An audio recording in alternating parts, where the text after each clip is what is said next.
This is it. This is the last shock, and by far the biggest. If you ever needed intellectual proof that Jesus Christ is real and living right now, this is it. If Jesus and the Gospels weren't true, then Luciferians wouldn't be running the world. Atheists would, or some other version of modern man. Anyone, but not Satanists, not the passionate enemies of Jesus.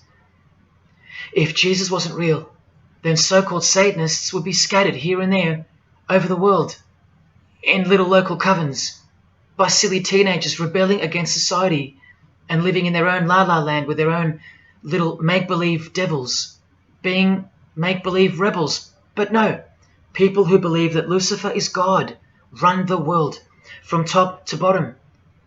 They are dedicated to the core. They're highly sophisticated. They make the movies, they star in the movies. They write the songs, they sing and dance.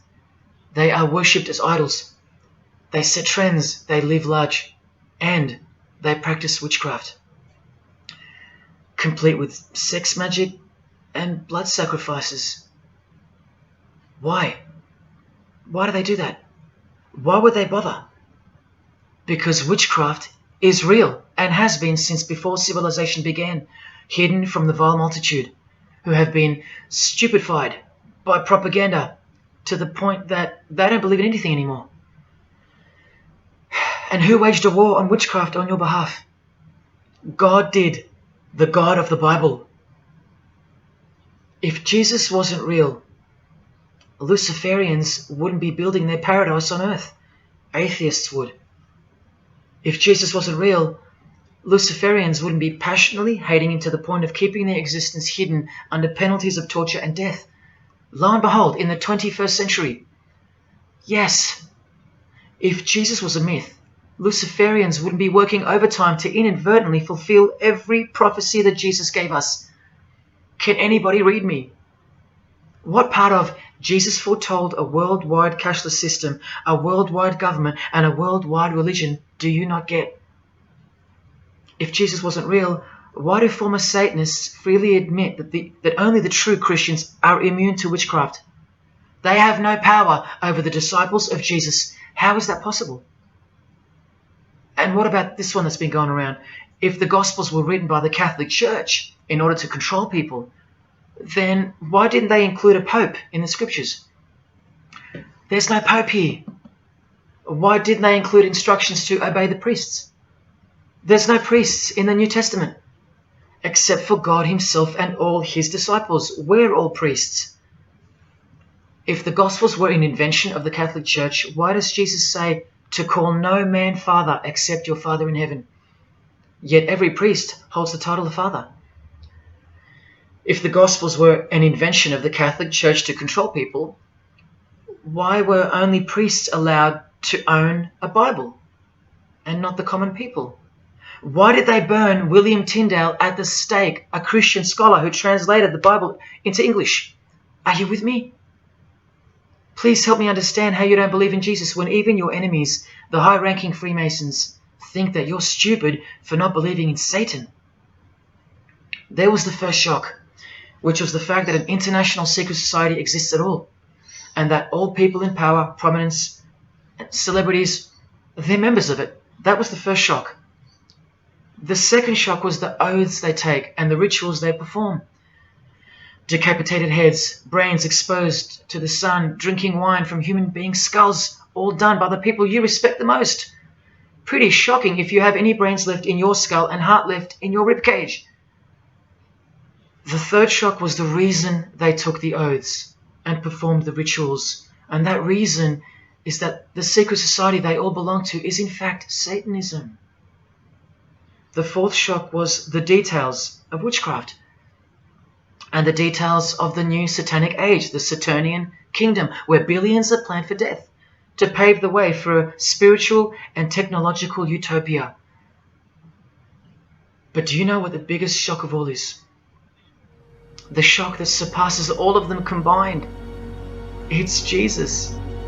Jesus is the shock. He's the shockwave, the reality and truth of him.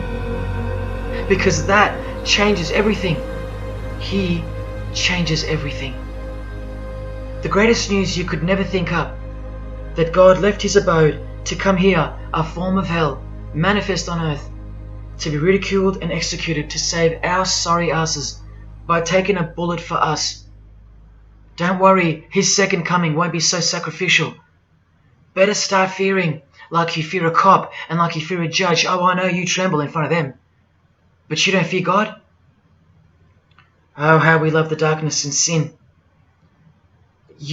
Possibly you, loved gossip, you loved sex and porn, you loved sodomy, you couldn't stop lying, you couldn't stop cussing, you loved your idols, singers, actors, sports people, sports teams, putting people who fart, smell and eventually die on a pedestal. You just couldn't cut yourself off from the ways of the world. Purity? Who wants to be pure? I have to be pure? I have to live holy? Stop sinning? That's so boring. What kind of God is this? To hell with that God. Well, do you like filth in your home? Do you? Do you like filth on your carpet, on your clothes, on your face? Do you invite filthy guests over and give them a share in all your belongings and all your power? Do you give them the keys to your house and car? No, you don't. But the Creator, who has the greatest house of all, he should. We can barely earn $1,000 a week, and we don't give that away to anyone. But now God should share his wealth with you, the unclean, the unrepentant. Is it too much to ask your filthy guests to clean up before they enter? To watch their mouths, to control their willy? Is that too much to ask? Oh, but if God was real, what about all the children that die? What about them? What are you doing about them? Are you still stuck on which phone you're going to upgrade to or what's for dinner? Why don't you leave your abode, your luxuries and your loved ones and risk it all to go save some children yourself? Oh, but what about all those who've never heard of Jesus? Let me ask you, what's your excuse? I know they have one, but what's yours? You've heard of him. Every morning you wake up and look at the calendar is a testament to his name, because it's 2021 in Australia, it's 2021 in Brazil, it's 2021 in China, it's 2021 in every single country in the world. So let me ask you, 2021 years since what? Like I said, just waking up in the morning and knowing what day it is a testament to him. But if God was real, why wouldn't he just show himself? Show himself to who? To you? You can't even get on your knees and repent. You can't even hate sin and scream out to him. So why would he? How do I get the girl if I don't ask her out? And if I do, maybe she rejects me the first time and the second. How bad do I want her? How hard will I try? Most haven't even knocked on his door. Well, I did. I just kept knocking and knocking, and then I started banging and banging. I refused to leave his porch. I lay there like a hungry puppy. But even when he answered the door, I did the runner, because he was too big for me, and I loved sin a little too much. Yet he still left the light on for me. But here's the craziest part about people who ask me why he doesn't just show himself the way they'd like him to. Their hearts have been so hardened that even if he did appear to them, in 2 weeks they would go back to being their old self, and he knows that. That's why. They might even forget it ever happened. Oh, that was just a crazy day. That was probably all in my head. Oh, how we love to make excuses. But if God was real, what about all the other gods? What other gods? Did Buddha perform a miracle for you? Did he affect a plethora of witnesses? Were his followers stoned to death, sawn in half, eaten alive? Did historians of his era leave any trace of him? Did he prophesy all the kingdoms that would appear on earth, and in what order? Did he foretell of worldwide floods, of enemies that would despise his followers, use his name as a cuss word, and eventually attempt to set up a world kingdom? Did his appearance change the calendar from one end of the world to the other, and predict that his appearance would in fact change the calendar? What did the Prophet Muhammad do for you? Apart from stealing Jesus from billions of people and corrupting the Gospels, did he dedicate his entire life to sinlessness? Did he remain celibate so that his blood could make a difference in the hidden realm by the science of sacrifice, which is practiced in secret every day, in order to shield your very soul? No, he didn't. Instead, he had 11 wives. One of them was 9 years old, and he lived like a king, while the real king lived like a slave, and died like one too, and washed the feet of his disciples, while demons trembled at his name and presence, and still do. And let's not even bother with the other pagan gods, Osiris, Odin, Vishnu, all inventions of fertility cults that worship the sun, sex, genitals, death, destruction, agricultural religions. Did anyone else apart from Jesus Christ ever say the words, "I am the truth"? Have those words even ever come out of someone's mouth? I've heard of "I know the truth," "I have the truth," but "I am the truth"? That doesn't even make sense. Unless truth itself was once upon a time born on earth as a man. Well, of course he's the truth. Where are all the heart-wrenching, knee-buckling testimonies about the indescribable power of this Holy Spirit, which comes in to sweep you off your feet and drown you in its tides, changing you forever? Where are all those testimonies? I'll tell you where they are. In the Christian column. That's where. Oh yeah, you'll get them here and there in every genre, but Christian testimonies simply outclips the rest. Where are all the life-changing, electrifying Hindu testimonies? The Muslim testimonies? A Muslim, Buddhist, or a Jew on the street corner, or from the proverbial rooftops, shouting the truth for all to hear, no matter the cost, because they love us that much, because he loves us that much? Where are they? And Freemason testimonies? Have you even heard of one of those? Satanic testimonies? You ever heard of one of those? A Freemason on his knees, sobbing from joy because of the overwhelming knowledge that Lucifer loves him? No Mason or Satanist has ever done or heard of such a thing. But the biggest cult in size is the cult of society. Where do you think the word culture comes from? And the TV, the doctors, the idols, the PhDs, the scientists, they are the priests of the cult of society. You atheists think you don't live in a religious world of your own, filled with daily rituals and daily worship? Even your beliefs require faith in what your priests teach you. Evolution, no proof. Age of the earth, no proof. Distance of the sun, all faith-based on what you are told by strangers. You can see the rings of Saturn with your telescopes, but you can't see the buggy on the moon that was left behind in 1969, yet you still believe, because you have faith.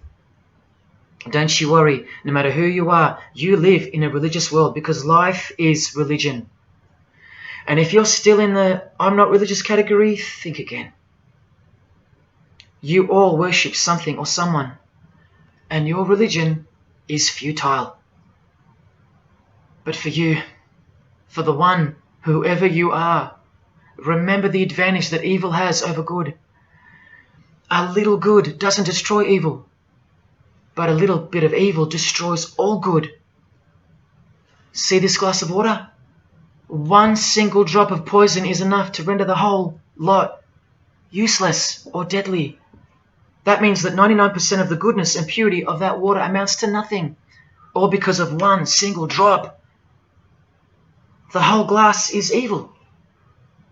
And so it is with the human soul. You better believe it. Does anyone go out with a stain on their face or on their shirt? You think the soul can't be stained? Think about it. Just one lie makes you a liar. So you can't go where life is, stained with death? Now, in case someone thinks I'm playing the high and mighty role, I tell you this. I used to be a liar. I used to be a pervert.